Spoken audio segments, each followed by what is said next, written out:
when you released Philanthrocapitalism in 2008, we then went into, at that point, which was, the biggest financial crisis we had faced. We are now probably going to enter one that's going to be significantly worse, or that's what the economists tell us. We also sort of have just 10 more years to achieve these SDGs that the world has set out for itself to achieve. Are you feeling positive about it? Are you optimistic, or are you worried? What is your sort of sense?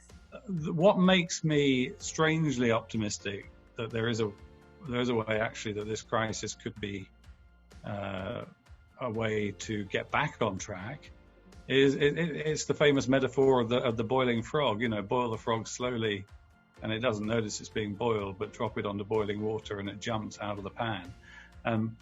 This is a boiling water moment it's a shock to the system. This is the moment to put in carbon taxes to address climate change, because carbon fuels and the price is so low at the moment, you can actually take this opportunity. And there are some big change opportunities here.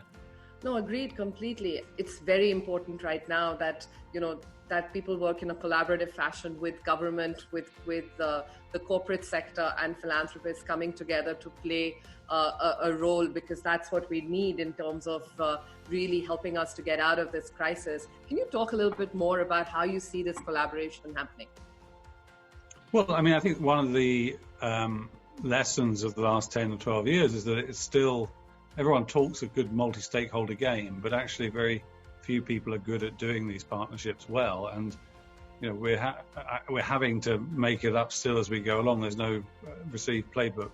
But what I am starting to see is some of these networks of business leaders, of philanthropists in particular. And so you are starting to see these informal networks emerge. It's going to need a lot of learning on the go and a lot of patience with each other and a lot of learning each other's language to do the right thing in this situation. But we have to hope that the severity of this crisis forces people out of their silos and forces out of their old ways of behaving to really collaborate around getting stuff done. This is absolutely the right time for us to make sure that, the right people are together, the right people are thinking through this crisis and trying to see how they can solve this in a collaborative fashion.